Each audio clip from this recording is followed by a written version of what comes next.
Selamat pagi, salam sejahtera. Isu hangat pagi ini, YB kita tak bodoh, dipetik daripada Free Malaysia Today. Berita sepenuhnya. Memang senang kita yang bukan mangsa banjir menasihati mangsa banjir bersabar. Mudah untuk beritahu mereka jangan berburuk sangka lalu mesti berbaik sangka.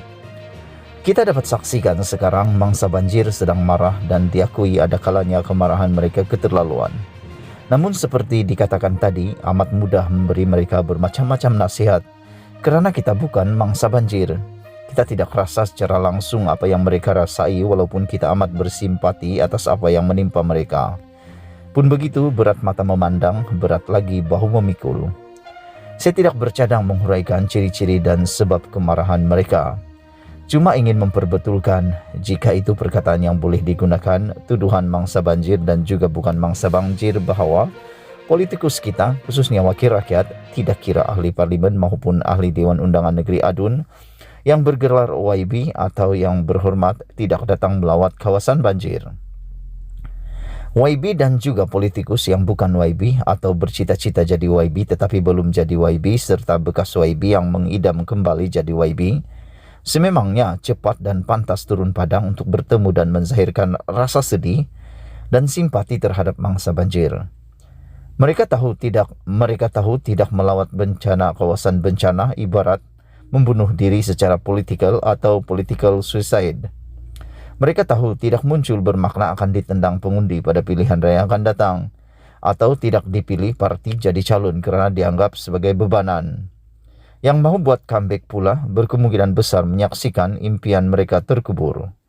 Lantas saya kata YB kita dan golongan sewaktu dengan mereka tidaklah sebodoh itu untuk tidak datang melawat kawasan banjir sekaligus mencetuskan kemarahan rakyat yang akan menghukum mereka. Mereka tahu itu semua kerana mereka, saya ulang, tidaklah sebodoh itu. Tetapi ada juga kebodohan lain. Bak kata kolumnis FMT Faisal Tahrani menerusi salah satu artikelnya di media dalam talian, sebenarnya banjir berlaku kerana ada ramai yang bodoh mengatasi yang tidak berapa bodoh. Atau lebih dahsyat, kita yang tidak berapa bodoh memilih yang bodoh untuk menyelesaikan masalah kebodohan kita. Setuju atau tidak, terpulanglah. Bagaimanapun, ahli Parlimen Padang Rengas Nazri Aziz mendedahkan ada lebih daripada kebodohan ketika mengulas kenyataan Ketua Penerangan Bersatu Wan Saiful Wan Jan yang mahu Perdana Menteri lebih aktif mengetuai penyelarasan operasi bantuan banjir. Nazri berkata Wan Saiful bangang kerana cuba rendahkan kredibiliti Perdana Menteri. Antara bodoh dengan bangang, mana lebih teruk?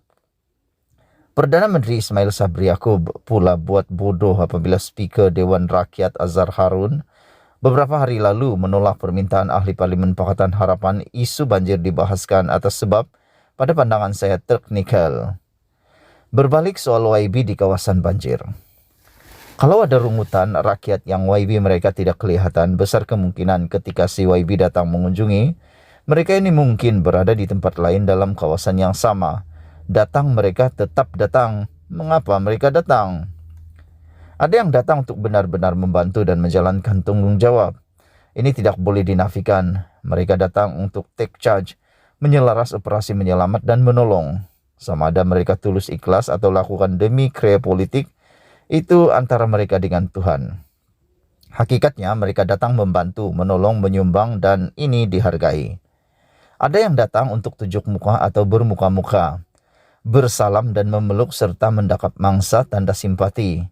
Bergambar terutama untuk media, sesuatu yang dipanggil photo opportunity. Ada juga orang kenamaan yang datang menyibuk dan membebankan pasukan keselamatan yang sedang sibuk menjalankan tugas kerana terpaksa memberi layanan khas kepada golongan pelawat kenamaan.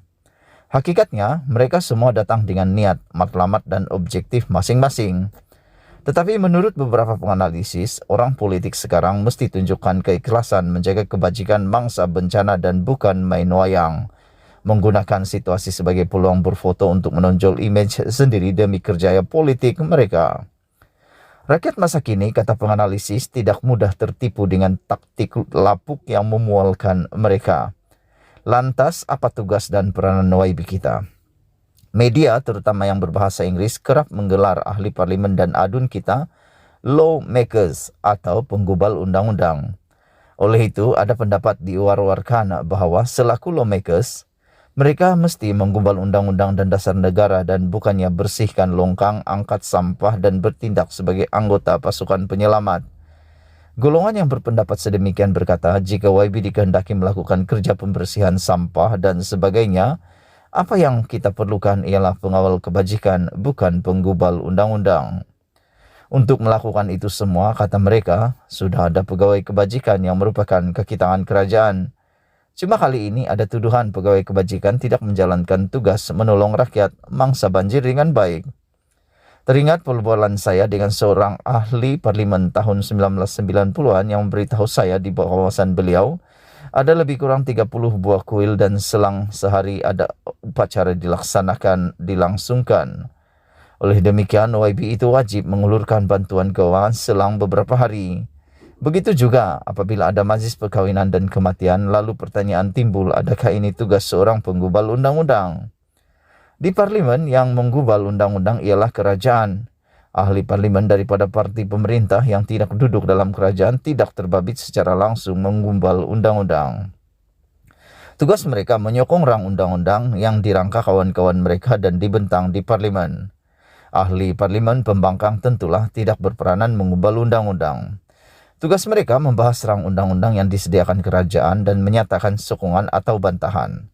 Oleh itu, berbalik persoalan peranan YB kita.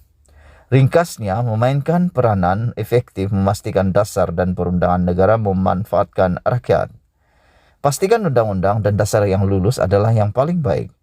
Diakui terjadi perundangan yang dibentang kerajaan dan dilihat tidak bagus diluluskan juga, kerana yang membangkang tidak cukup angka atau do not have the numbers untuk menghalang.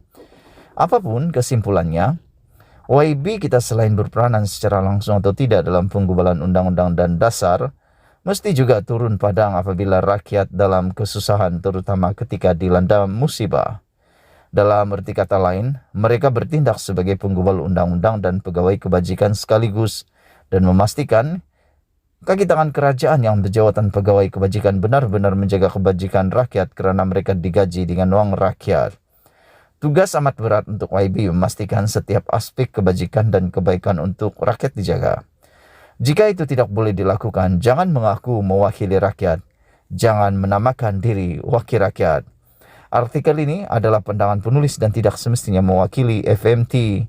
Dipetik daripada FMT, ditulis oleh Mohsin Abdullah, bertugas sebagai agensi berita, media cetak, elektronik dan dalam talian. Beliau merupakan menulis mengenai ini seperti nasi campur kegemarannya. Penulisnya ibarat durian, harum bagi setengah orang, tidak menyenangkan bagi yang lain. Sekian isu hangat pagi ini. Jangan lupa tinggalkan komen Anda, tekan butang subscribe dan kita jumpa lagi. Bye-bye.